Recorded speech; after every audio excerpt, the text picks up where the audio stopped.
लोग घर पे सुरक्षित होंगे और पढ़ाई कर रहे होंगे। मैं आपकी हिंदी की शिक्षिका लक्ष्मी। आज हम लोग जो आलेख पढ़ रहे थे, समय नहीं मिला, हमारा शीर्षक क्या है? समय नहीं मिला। यह एक आलेख हम लोग पढ़ रहे थे। इस आलेख में हमारा दूसरा वीडियो है। आलेख काफी लंबा है, हम लोग इसको अभी पढ़ना शुरू किए हैं तो थोड़ा समय लगेगा। मैं इसलिए सारी कहानियां या नाटक जो भी मैं पढ़ के आप लोगों को बताती हूँ कि अगर आप लोग घर पे नहीं पढ़ते होंगे तो इसी बहाने आप लोग सुनेंगे कम से कम, ठीक है? और पढ़ना आपको बहुत जरूरी है। आप नहीं पढ़ेंगे तो शब्दों का भंडार आपके पास नहीं होगा, ठीक है बच्चों? आप लोग पहले कठिन शब्द देख लीजिए। अफसोस का अर्थ होता है दुख। हम लोग किसी चीज पे दुख जाहिर करते हैं ना, उफ बहुत दुख हुआ आपको समय नहीं मिला, है ना? जो हमारा शीर्षक है, आज हम उसी पे ही बात करेंगे। बंजर भूमि। बंजर भूमि कहने का अर्थ है जिस भूमि में कोई पौधा ना उग सकता हो। कुदरत, यह प्रकृति के बारे में बताया गया। कंगाल, जिसके पास बिल्कुल धन ना हो। शरीक, सम्मिलित। लालसा का अर्थ होता है इच्छा, हमारे अंदर कुछ इच्छा है। तो ये कठिन शब्द आप लोग लिख लीजिएगा। तो चलिए पाठ की शुरुआत हम लोग करते हैं। हमारा शीर्षक है समय नहीं मिला। तो हमें समय क्यों नहीं मिलता, किस कारण से नहीं मिलता है, उसके बारे में हम लोग चर्चा करेंगे। बहुत बार ऐसा होता है कि हम लोग समय निकालना नहीं चाहते। अगर हम लोग प्रयास करेंगे कि हम लोगों को यह कार्य आज पूरा करना है तो कैसे नहीं करेंगे? हमारा मन उस चीज को रोकता है ना? हमारा दिमाग उस चीज को रोकता है। लेकिन जब हम लोग यहाँ से तैयार होते हैं तो हमें समय जरूर मिल जाता है। तो ठीक है, आप लोग इसको अच्छे से समझिए कि समय हमारे लिए कितना ज्यादा महत्वपूर्ण है। अगर समय नहीं मिलेगा तो हम कितना लाचार और बेबस हो जाएंगे।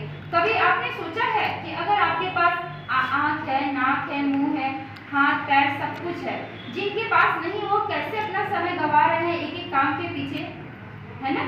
तो आप लोगों को वो चीज कभी नहीं करना। आपके पास भगवान ने सब कुछ दिया है। कुदरत का हर एक तोहफा आप लोगों को मिला है, तो उस चीज को आप लोगों को नहीं गंवाना है।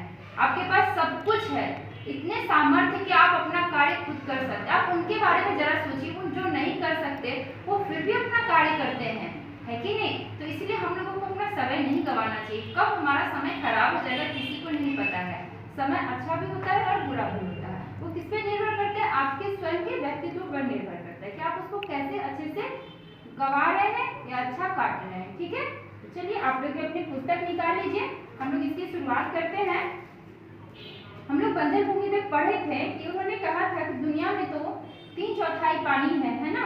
एक ही जमीन है, तो उस पर हम लोग क्या क्या करेंगे? तो चलिए पढ़ते हैं कि आप ठीक कह रहे हैं भाई, पर अगर मेरे भोजन का इंतजाम हो सकता है तो आपको धार्मिक किताबें पढ़ने का भी इंतजाम हो सकता है, आपको भी इस चीज के लिए समय मिल सकता है। तो यहाँ जॉनसन बोल रहे थे अपने बारे में। तो अंग्रेजी की एक मशहूर कहावत है, समय क्या है? धन है। इस लाइन पे आप लोग गौर कीजिएगा बच्चों कि समय धन है, सच में समय धन है। अगर आज आपके पास समय नहीं है तो आप कुछ भी नहीं कर सकते, पढ़ नहीं सकते, उठ नहीं सकते, बैठ नहीं सकते, कहीं जा नहीं सकते, अपने मन का कुछ कर नहीं सकते। कोई समय आपको दिया, वो समय ही आपके पास नहीं तो आप क्या कीजिएगा? इसलिए सबसे बड़ा धन है स्वास्थ्य और समय, सबसे बड़ा धन है। ये दोनों आप लोगों ने गंवा दिया तो सब कुछ गंवा दिया। मेरी बातों पे ध्यान दीजिएगा बच्चों। पर असल बात तो यह है कि समय से कहीं ज्यादा अहम चीज है, अहम मतलब महत्वपूर्ण। हम पैसा रुपया तो कमाते ही है, पर जितनी ज्यादा मेहनत करते हैं उतना ज्यादा धन कमाते हैं। लेकिन 1000 परिश्रम करने पर भी क्या हम 24 घंटे को 1 मिनट भी बढ़ा सकते हैं? बिल्कुल नहीं बढ़ा सकते। भगवान ने ये चीज सबको बराबर दिया है, लेकिन भगवान किसी में ऊंच नीच का भेद नहीं करते। ये कौन करता है? हम मनुष्य ही करते हैं ना। कितनी कीमती चीज का धन का क्या मुकाबला?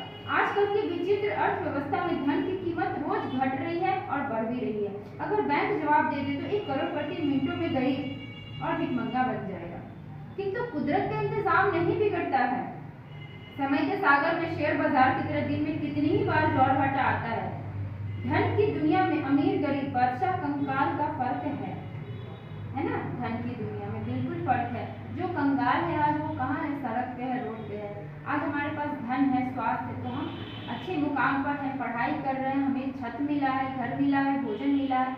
इस चीज का भगवान को आप लोगों को शुक्रिया करना है कि भगवान ने हमको 2 वक्त का खाना भी दिया है। सोचिए जरा, जिनको नहीं मिलता वो कैसे जीते होंगे।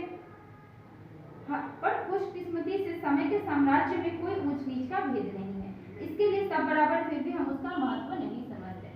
कभी कभी आपको होता है ना एग्जाम का रिजल्ट आता है, तब आप लोग क्या करते हैं, थोड़ा सा और पढ़ लेते तो अच्छा मार्क्स आता, थोड़ा और पढ़ लेते तो अच्छा मार्क्स आता। उस वक्त आप किस चीज के लिए सबसे ज्यादा अफसोस करते हैं, समय के लिए करते कि उस समय को हम लोगों ने क्या किया है, गवा दिया। तो आगे आप लोगों को क्या करना है, ऐसा अफसोस बिल्कुल भी नहीं करना है।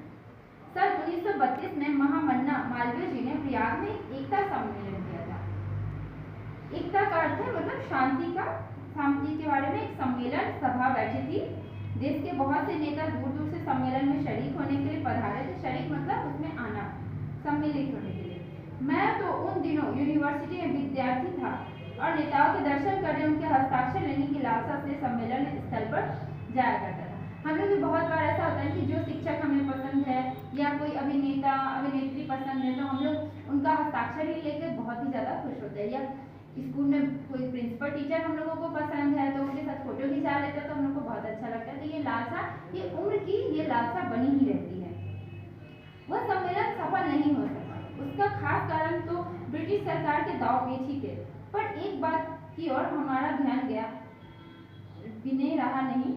सम्मेलन में शरीक होने के लिए नेता निश्चित समय पर ही आया करते थे, पर मालवीय जी की अनुपस्थिति के कारण वे थोड़ी देर राह देखकर तितर बितर हो जाते। तितर बितर कहने का वो गुस्सा हो जाते थे, नाराज हो जाते। हम लोग भी सोचते हैं कि कहीं जाएंगे तो 1 घंटा लेट जाएंगे, ऐसे तो शुरू होने वाला नहीं है, समय पे कुछ शुरू होने वाला नहीं है। लेकिन अगर सब कोई समय की महत्ता को समझे तो 1-2 बार ऐसा होगा, लेकिन तीसरी बार से वह सबको सम्मेलन टाइम पे होगा। उन्हें खबर मिलती थी अभी कि मालवीय जी के आने में 2 घंटे की देरी है। समय की इस गैर पाबंदी के कारण मैंने कई नेताओं को हताश परेशान होते हुए देखा। कई लोग तो निराश होकर बीच में ही सम्मेलन का कार्य छोड़कर चले जाते हैं। ऐसा होता है, बहुत कोई सोचते हैं कि 1 घंटा बाद जाएंगे तो हम आकर्षण का पात्र बनेंगे, लेकिन नहीं होता है ये सब, बिल्कुल भी नहीं होता। ऐसा सोचना भी नहीं चाहिए। जो समय मिला है, अगर सब कोई सोचने लगे कि उस समय पे हम लोगों को पहुंचना है तो हम लोग जरूर पहुंचेंगे और वो कार्य एकदम सही समय पर होगा। पर हमारी बदकिस्मती से इस तरह के अनुभव इस देश में इक्के दुक्के नहीं है। करीब करीब सभी सम्मेलनों और सभाओं की बैठक में इसी तरह का अनुभव मिलता है। मुझे राष्ट्रभाषा प्रचार के सिलसिले में देश के लगभग सभी प्रांतों में भ्रमण करने का मौका मिला। समय की तत्परता के संबंध में सभी सूबों की कहानी लगभग एक सी है। मीटिंगों का समय शुरू होना हमेशा अपवाद रहा है कि इसी टाइम पे मीटिंग शुरू होगी। नियम नहीं है, बिल्कुल भी नहीं है। उड़ीसा में तो कई जगह मुकर्रर किए हुए वक्त 2 घंटे बाद मीटिंग शुरू करने का रिवाज ही पड़ गया है। मतलब एक शहर की बात की गई उड़ीसा की कि वहाँ 2 घंटे, अगर समय 10 बजे का दिया गया तो 12 बजे से ही शुरू होने वाला है। सोच ऐसी बन गई कि चाहे मीटिंग 6 बजे शुरू हो गई, उसके बाद भले ही वह 6 के पहले नहीं हो। समय का बर्बादी किस प्रकार, अगले 4 घंटे का समय दिया हो तो भी मीटिंग 4 बजे नहीं 6 बजे शुरू होगी। तो बच्चों, आप लोगों का आज कार्य क्या है मैं वो बताती हूँ।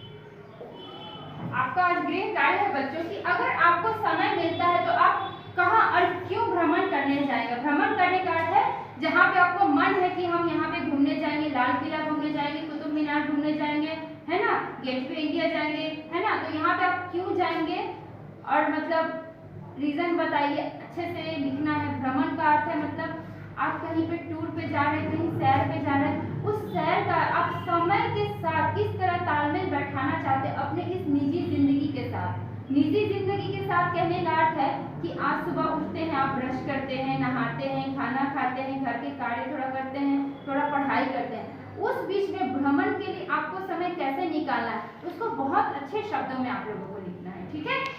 चलिए, धन्यवाद बच्चों।